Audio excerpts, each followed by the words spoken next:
I'm Julie Newman. We are learning more about the crash of Malaysia Airlines Flight 17 over eastern Ukraine earlier today, 20 miles from the Russian border. News 5, WCYB's Kyle Benjamin has been following the developments today. He spoke with a local intelligence expert about how this could have happened. Kyle? Well, Julie, around 5 o'clock this afternoon, U.S. officials confirmed they believe someone did indeed shoot down Malaysia Airlines Flight 17. The question is now, who? Which faction fighting in the Ukraine may have pulled the trigger? That answer is going to be a little easier to track down than the why. Dr. Fitsanakis leads the King Institute for Security and Intelligence Studies at King University here in Bristol. He told me earlier today, chances are this was not an accident. So you have to have radar capabilities and also the ability to fire a medium to long range missile, surface-to-air missile, in order to shoot it down. So this has to be not only some kind of a weapon system that can do this, but somebody who can actually also operate it.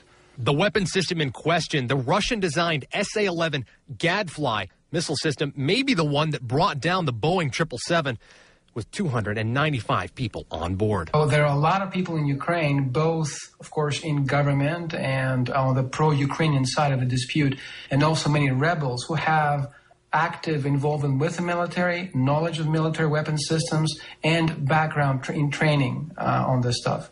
Ukrainian President Petro Poroshenko says his troops did not fire the missile, but someone did mean to cause serious harm. I would like to bring your attention to the fact that we are not calling it an accident or a disaster, but an act of terrorism. U.S. officials are also confirming radar data shows the missile turning and tracking Flight 17 before impact. Another data plot shows a heat signature matching the time of impact. Shot down, not an accident, blown out of the sky. We've seen reports that there may have been American citizens on board. And obviously, that's our first concern.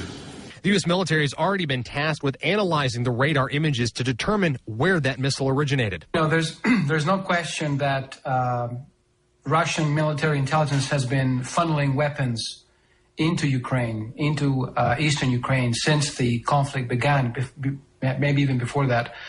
But Vladimir Putin has a lot to answer for, but I don't think he'll be stupid enough to send the rebels advanced weapon systems of the kind of the SA-11. And Dr. Fitsanakis says that leads him to conclude someone may have captured the weapon. Just this week, as a matter of fact, 2 other aircraft shot down in the same area as Flight 17. The U.S. Federal Aviation Administration confirms that all U.S.-based airlines are voluntarily stopping flights through that region.